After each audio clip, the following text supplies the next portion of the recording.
sitting at my desk, watching as the shadows dance across the walls. I don't have much time. They're coming. While I have these few moments, I ponder. Video games. They have evolved over the years into more than just drop in and play. They've become an experience of their own, which captivates the mind and senses of the viewers. In this particular case, I find myself coming back to a familiar friend, Alan Wake. What makes this game so unique? How has he captured the minds of many for so long? Well, find out why Alan Wake is an experience in and of itself. Because you never know what will happen in Night Springs. Allie Finale Studios. For the uninitiated, Alan Wake stars the titular character, a mystery writer, who is in a slump. He can't seem to write his next novel. He and his wife Alice make a trip to Bright Falls to get away for a little bit. The locals seem off, but that's part of the small town charm. Once they snuggle up in a cabin on Cauldron Lake, grim things take place, as Alan hears his wife scream. He sees a splash in the lake and decides to dive in after her, only to wake up, suddenly, in a car crash. How did he get here? When he tries to find answers, the shadows themselves come for Alan in the form of axemen and sharpshooters. Can Alan make it out alive? And can he solve the mystery of Bright Falls? Alan Wake is an experience. You can definitely feel while playing the game that it wants to break out of the confines of what a video game can be. With the QR codes, the show Night Springs, and also the different radio shows, and the fact that there is an in-game band that is actually Poets of the Fall in real life, but it's called the Old Gods of Asgard in-game, it makes it feel so meta. There's a lot of fun little winks and nods to the audience, you know, every moment that, like, Alan or Mr. Scratch kind of appears on screen looking like he's going insane in the TV screens.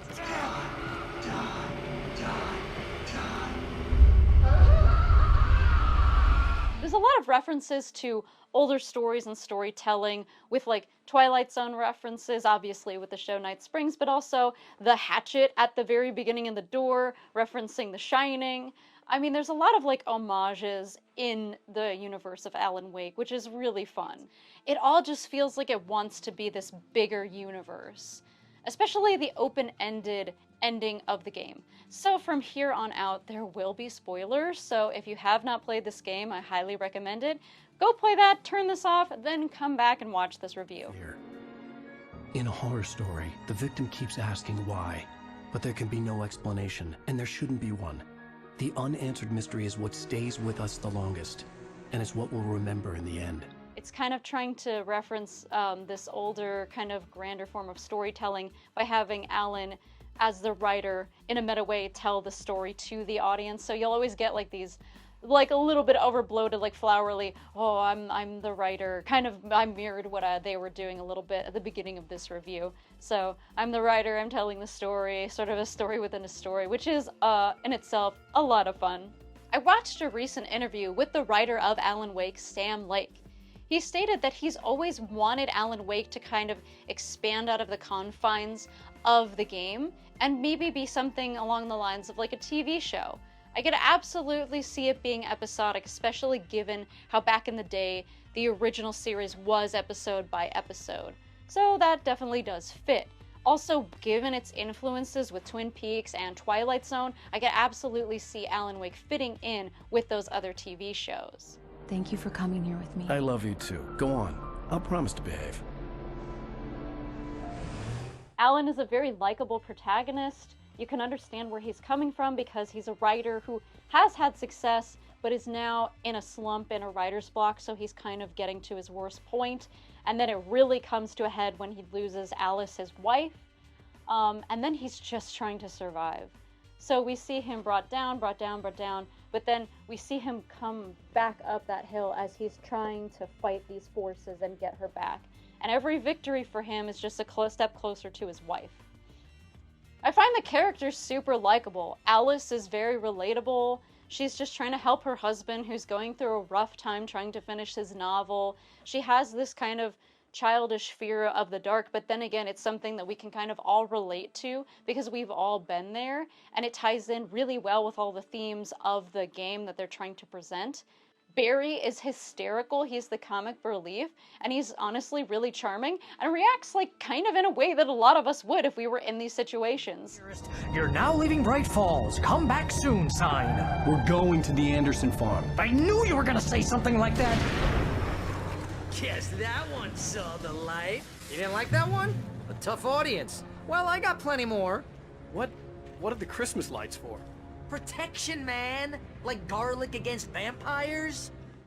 For the time it came out, the environments actually still hold up and look very stunning. There's just this one moment where I was standing on the peak of this mountain, and you can see another mountain in the distance, and these crows flying, and it looks breathtaking.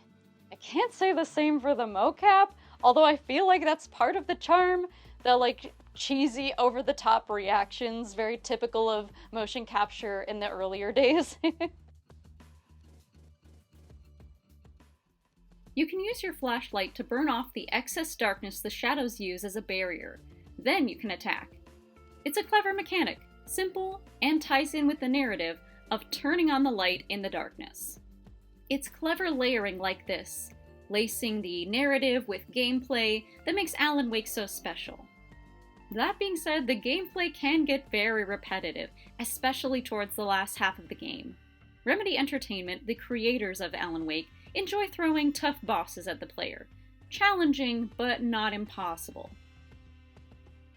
Just look at their other game Control for similar bosses. Speaking of which, there are some parallels between the two games. Light spoilers for Remedy's Control if you haven't played that. The clicker Alan uses could be an object of power, like the gun Jesse uses in Control. Plus, there are a couple of secrets where you can both find Alan's pages and a video of Alan Wake speaking.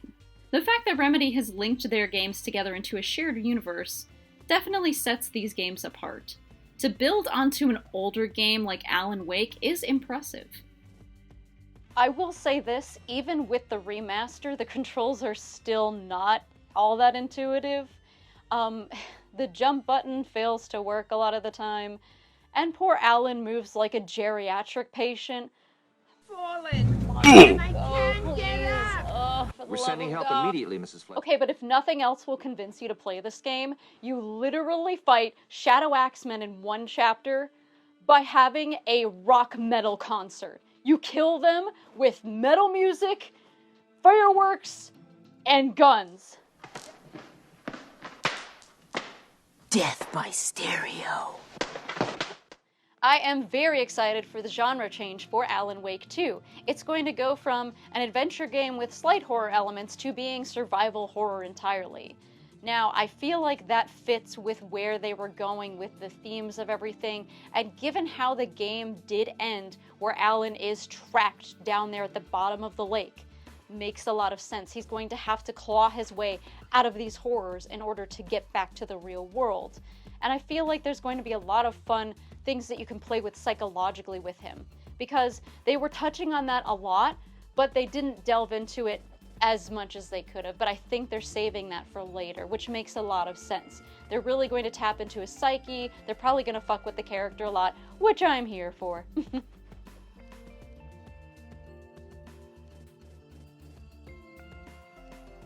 This will be Remedy Entertainment's first time dipping their toes into the survival horror genre. It's considered a standalone experience, stating that there's no one right way to play the game and that you have two protagonists on offer, the titular character Alan Wake and FBI agent Saga.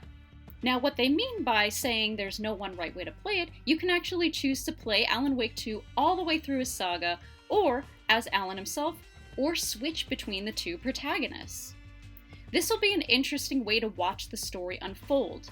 Hold on to your hats, folks, the flashlight is still in play. Yes, not only can you fend off the darkness with it as a weapon, but you can also use it in Alan Wake 2 to reveal hidden objects. I like this because they're keeping the spirit of the first game, but also introducing and updating it for a new element in the next one. We'll have to see how that plays out. And yes, I forgot to mention this before, but aside from the thermos and QR code collectibles in Alan Wake 1, you can also collect his pages of the story as he's writing it and as it's being played out in front of you, tying in again to the story within a story. Well, it looks like these pages will make their reappearance in Alan Wake 2. Circling back to the information about Alan Wake 2 being a standalone experience, yes, you can in fact be a newcomer and play the second game. That's good news for people who haven't played the first, but Sam Lake, the creator, has assured everyone that if you have played Alan Wake 1, there will be fun little Easter eggs and tie-ins. The themes this game plays with between light and dark, good and evil, surviving and dying, I feel like there's definitely a lot of interesting elements that they're playing with that. And I kind of really enjoy stories about conquering the dark, but maybe it's just because I played Kingdom Hearts too much. Say, fellas, did somebody mention the door to darkness? There's something about Alan Wake that just keeps me coming back to it.